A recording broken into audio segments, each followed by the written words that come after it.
Chaque 12 septembre, c'est la journée internationale de lutte contre le suicide qui affecte plusieurs personnes dans le monde entier. L'Organisation mondiale de la santé vient de mettre à disposition des ressources pour aider dans le plaidoyer la prévention du suicide dans plusieurs pays du monde entier. Dans cette vidéo, on va essayer de voir ce phénomène, ce problème qui affecte plusieurs personnes dans le monde entier.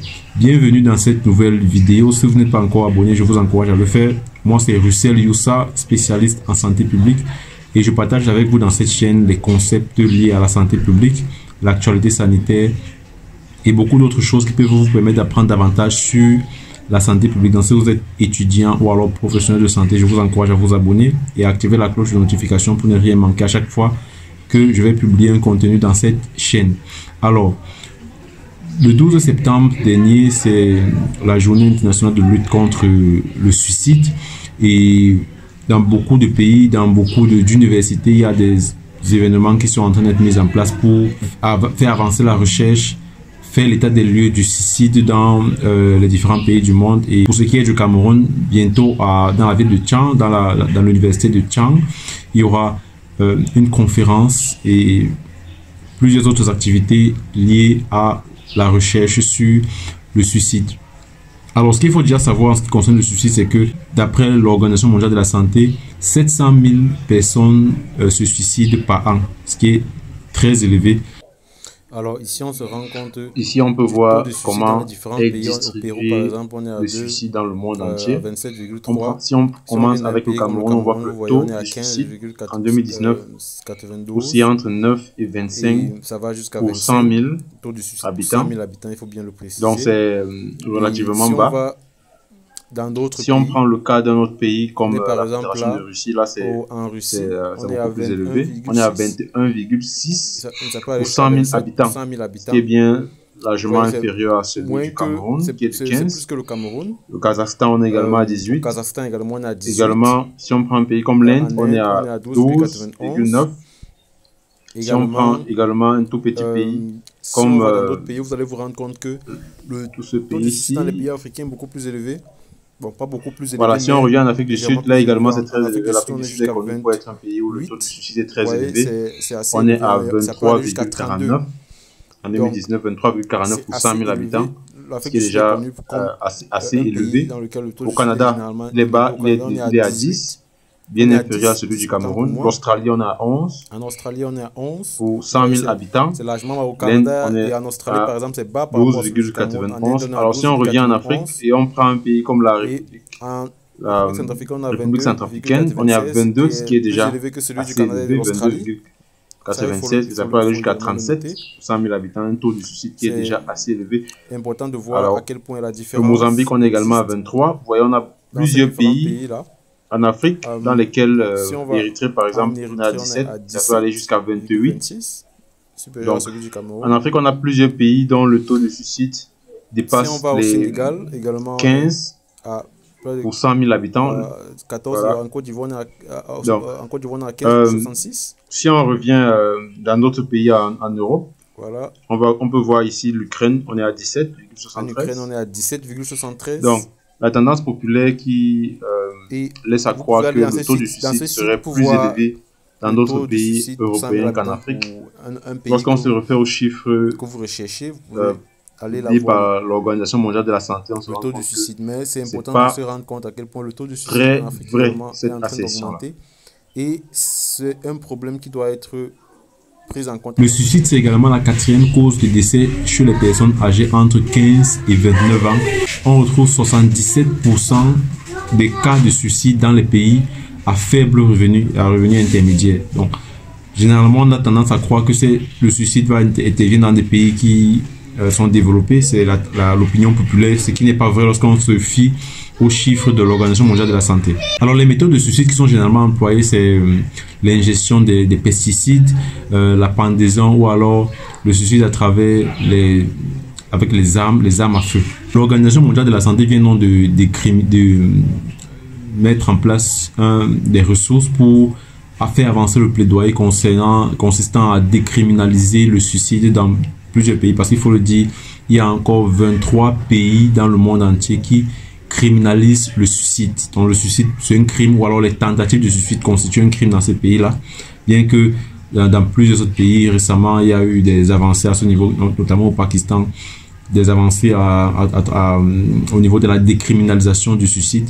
Parce que si le suicide est criminalisé, si les tentatives de suicide sont criminalisées, c'est-à-dire que les personnes qui pensent à se suicider ne pourront pas aller rencontrer des personnes des services sociaux pour faire état du fait qu'elles ont pensé à se suicider, parce que déjà elles vont être stigmatisées et ensuite elles peuvent être sous le coup de la loi, peuvent être donc criminalisées pour avoir tenté de se suicider. Donc l'enjeu de décriminaliser le suicide, c'est pour faciliter déjà la prévention et les mesures de prise en charge des personnes qui ont déjà les pensées suicidaires. Donc c'est très important de mettre en place ce mécanisme de décriminalisation du suicide pour pouvoir aider ces personnes qui ont ces idées de suicide. Alors, également, parmi les ressources qui ont été mises à disposition par l'Organisation mondiale de la santé, il y a des conseils qui sont donnés. Qu'est-ce qu'il faut faire, qu'est-ce qu'il ne faut pas faire. Alors ce qu'il faut dire, c'est que c'est très délicat de gérer ou alors de communiquer à propos du suicide. Et donc, dans les ressources développées par l'OMS, il y a des choses qu'il faut faire, des choses qu'il ne faut pas faire lorsqu'on traite des questions liées au suicide. Alors, parmi les choses qu'il faut faire, déjà, il faut mettre en place des mesures, il faut appliquer des mesures exceptionnelles lorsqu'on reporte des informations concernant le suicide des célébrités. Donc, si une célébrité, une personne populaire s'est suicidée, il y a des manières exceptionnelles pour communiquer sur ce suicide-là. Et il est donc important de former les personnes qui vont communiquer, les médias qui vont communiquer lorsqu'on parle de suicide. Lorsqu'on va communiquer, on ne va pas donner les informations précises sur les causes du suicide. On ne va pas communiquer sur, par exemple, est-ce que la personne a été affectée sur le plan émotionnel, est-ce que la personne a rencontré certaines difficultés particulières. On ne va pas renforcer la communication là-dessus. On va communiquer beaucoup plus sur les aspects qui sont liés aux effets néfastes du suicide. C'est-à-dire que dans la communication, on va profiter pour sensibiliser les personnes. Parce que si on insiste lors de la communication sur les causes, alors c'est un risque que les personnes qui vont écouter cette communication-là puissent également être vulnérables au suicide par la suite. Donc, il ne faut pas également rapporter des histoires sur qu'est-ce qui a pu stresser la personne, les pensées suicidaires, parce que ça, c'est très dangereux pour les potentielles personnes qui pourraient penser à se suicider. Donc, également, il faut rapporter des histoires sur comment est-ce qu'on peut s'en sortir, des histoires qui ont été stressantes, sur des pensées suicidaires. Comment il faut renforcer la communication sur ces histoires-là, sur le storytelling, comment est-ce qu'une personne a été stressée, comment est-ce qu'elle a eu des pensées suicidaires, comment est-ce qu'elle a réussi à s'en sortir. Également, il faut être très méticuleux dans la manière d'aborder, dans la manière d'interviewer les personnes qui ont été proches des personnes qui se sont suicidées. Il faut vraiment le faire de manière méticuleuse lorsqu'elles vont raconter les expériences qu'elles ont vécues. C'est très important d'être très fin dans ces différents aspects-là. Et déjà, il faut reconnaître que les professionnels des médias, les médias, les influenceurs qui communiquent là-dessus ont un rôle très important à jouer là-dessus, parce que la manière avec laquelle ils vont communiquer va affecter les personnes sur le suicide, les tendances à se suicider et autres. Alors, qu'est-ce qu'il ne faut donc pas faire? Qu'est-ce qu'il ne faut pas faire?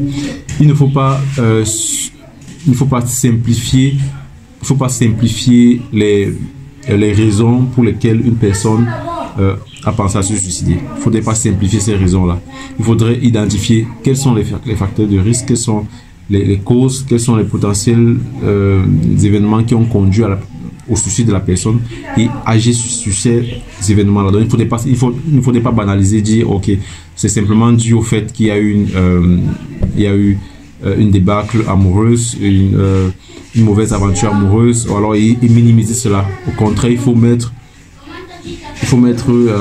pas minimiser, mais il faut accorder de l'importance à cela. Ça va permettre qu'on puisse mettre en place des mesures de prévention beaucoup plus efficaces. Il faudrait pas également utiliser un langage très sensible au niveau des titres. Okay? Lorsqu'on communique par rapport au suicide dans un média, il ne faudrait pas utiliser des langages sensibles dans les titres de l'information. Généralement, lorsqu'on communique, on va mettre un titre, on va mettre un titre du texte. Il ne faudrait pas donc utiliser un langage qui est très sensationnel lorsqu'on veut communiquer, parce que ça pourra avoir un mauvais impact sur les personnes qui vont lire l'article. Également, il ne faudrait pas utiliser les méthodes que la personne qui s'est suicidée a utilisées. Il ne faudrait pas décrire les méthodes utilisées pour sauter la vie. Il ne faudrait pas dire, par exemple, la personne a utilisé la pendaison, s'est pendue, la personne a utilisé une arme à feu, la personne a utilisé des pesticides. Ça, il ne faudrait pas communiquer là-dessus. Il ne faudrait pas également renseigner sur les détails concernant le lieu, concernant la localisation de l'endroit où la personne se suicide. Il ne faudrait pas donner ces informations-là parce que les personnes qui vont écouter seront très sensibles à ça. Ils pourront être tentés de répliquer cet événement. Également, il ne faudrait pas communiquer à propos des messages que la personne aurait laissés. Si la personne a laissé des messages avant de se suicider, il ne faudrait pas communiquer sur ces messages-là. Ça pourra avoir un très mauvais impact sur le public. Également, il ne faudrait pas utiliser des vidéos, des photos ou des messages vocaux que la personne suicidée aurait laissés. Ça également, il ne faudrait pas les mettre à disposition du public. Il ne faudrait pas positionner ces cas de suicide-là comme des événements majeurs de l'actualité.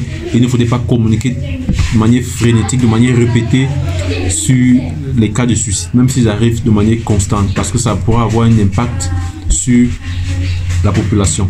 Donc voilà quelques conseils qui sont donnés par l'Organisation mondiale de la santé sur les méthodes qu'on peut mettre en place pour prévenir le suicide. Le suicide a un impact très énorme sur les familles, sur les personnes. Lorsqu'une personne se suicide dans les pays africains, par exemple, on va considérer que la famille est maudite, on va considérer qu'il y a un sort qui s'est abattu sur la famille. Il y aura des répercussions même sur le plan spirituel, sur